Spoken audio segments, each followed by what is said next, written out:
vois. Ça, c'est le premier. Donc, c'est ça le croyant. Le croyant, c'est ça. Et c'est ce croyant-là que Dieu dit maintenant qu'il va devenir disciple. C'est le croyant qui rentre sous le discipulat de Jésus. Et pour te dire ça, pour que tu connaisses, va lire dans Jean 8, versets 30 à 32. Et il dit, les Juifs qui ont cru en Jésus, les Juifs ne croyaient pas en Jésus. Mais il y a un groupe, il prêchait un jour, ces groupes de gens ont cru en Jésus. Dans Jean 8, 30. On dit ceux qui sont devenus croyants, ils sont devenus donc des Juifs messianiques. Ils avaient deux avantages, descendants d'Abraham, et maintenant ils croient en Jésus. Ils sont devenus des Juifs messianiques, croyants.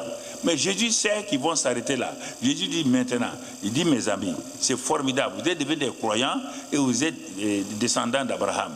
Il dit, je vous dis une chose, maintenant il faut que vous demeurez dans ma parole. Quand vous demeurez dans ma parole, vous êtes vraiment mes disciples. Vous allez passer de croyant, vous devenez un croyant disciple. Vous vous soumettez à ma discipline en demeurant dans ma parole. Troisième élément, quand tu demeures dans la parole, et donc étant donné disciple, et en demeurant dans cette parole-là, une troisième phase va sortir, tu vas connaître la vérité, tu vas expérimenter la vérité. Et le mot connaître la vérité, qui est utilisé dans Jean 8, verset 31, là, est le même mot qui est utilisé dans Genèse, où il est écrit Adam connut Ève, sa femme, et ils ont eu un enfant. Il n'y a pas de connaissance théorique. Il y a un savoir théorique. Il n'y a pas de connaissance théorique. La connaissance est palpable. Il dit Adam connut sa femme et il conçut donc Caïn et Ève. Caïn et Abel.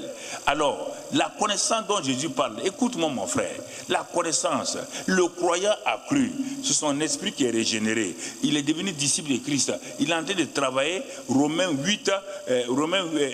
12 maintenant, verset 1, son corps est le temple de Dieu, maintenant il doit se conformer à la parole, il doit être renouvelé dans son intelligence. Ça c'est quoi? Par la parole qui va lui donner de connaître la volonté de Dieu, ce qui est bon, agréable et parfait. Là encore, on a les trois gueules. Ce qui est bon, ça c'est les enfants, bonbons ils veulent.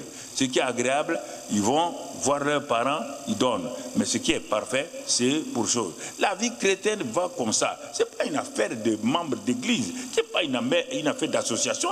Dieu n'a rien à voir avec ça. C'est une affaire de vie, de relation intime. Et tu comprends? Donc tu vas.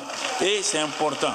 Donc, il dit à ces juifs-là, si vous demeurez dans ma parole, vous êtes disciples. Et maintenant, vous connaîtrez la vérité. La vérité dans quoi?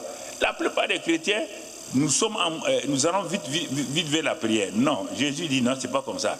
C'est pas la prière qui va résoudre votre problème. Si tu es un ignorant, la prière ne va rien résoudre. Un ignorant, la prière ne va rien résoudre. C'est pourquoi les gens qui disent ici, ils vont là. Et ça fait combien? 53 ans, je suis chrétien, ancien musulman. Et je me courais à gauche, à droite. Jésus est venu me parler, j'ai pris la Bible, j'ai mis mes pieds dessus. Moi, même si Satan vient, je ne quitte pas la Bible. Même si je ne comprends pas. Tu comprends? Écoute-moi, ce n'est pas une affaire de dénomination ou une affaire de doctrine. Je n'ai pas quitté l'islam pour devenir aller au christianisme. Non, je suis allé à Jésus. Il s'est révélé à moi. Et c'est avec ça. Il dit, vous connaîtrez la vérité. Et la vérité vous rendra libre. La vérité expérimentée rend libre les gens. Ce n'est pas la prière. La prière a sa place. C'est la vérité expérimentée, connue là, qui rend libre les gens. Si tu es malade, tu ne connais pas la vérité sur la guérison divine, tu ne seras jamais guéri. Tu n'as qu'à aller jeûner, prier, tu ne seras jamais guéri. Jamais. Non. Tu vas être guéri comment? La prière est liée à qui? Jésus dit, si le Fils vous a franchi, vous serez réellement libre. Donc la parole du Fils, ce n'est pas un nom. On t'a dit la prière. Va me donner le verset. Tu te lèves, tu viens prendre le micro. Ah non, moi je ne joue pas. Hein. Tu viens prendre, il ne faut pas discuter, pas te fâcher. Viens prendre le micro, dis-moi le chapitre et le verset. Vous connaîtrez la vérité et la vérité vous rendra libre. Si tu veux, qu'est-ce que tu veux? Il faut d'abord connaître la vérité de cette chose-là avant qu'elle te rende libre. Mais toute vérité est en parallèle. La vérité naturelle et la vérité spirituelle sont parallèles, ne se rencontrent jamais. Du coup, dans l'éternité, alors en ce moment, ils deviennent un. Mais en dehors de ça, mon ami, la vérité du médecin, si tu refuses par exemple la vérité du médecin, elle n'est pas totalement parfaite. Mais un médecin te dit, prends tel comprimé, prends telle chose. Tu dis oui, mais tu ne prends jamais. Comment vas-tu expérimenter la vérité du médecin si tu ne vois pas la vérité du médecin? Tu as beau aller poser les comprimés sur la table, prier, gêner, tu vas mourir. Ah non, il faut qu'on soit clair. Hein? Si tu as autre chose, tu viens me dire. Tu as autre chose, tu viens me dire. Il y a 53 ans, je suis là-dedans. 53 ans, il n'y a pas le... J'ai tout le monde. L'Asie, partout, je suis allé. Je demande aux gens si c'est faux, si ma Bible est fausse, je ne suis plus pasteur. Moi, je ne suis pas là pour m'amuser à quelqu'un. Bah, si tu meurs sans connaître réellement ce Jésus-là, dans sa plénitude, là, il ne va pas te recevoir. Ok. Je suis venu parce que c'est lui, sinon je ne viens pas. Les gens m'invitent partout.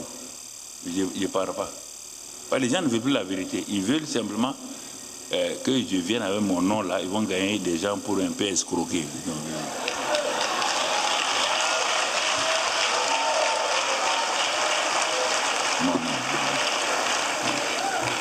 Je ne vais pas escroquer quelqu'un sur mon dos. Non, ça je refuse, mon ami. Donc tu vois,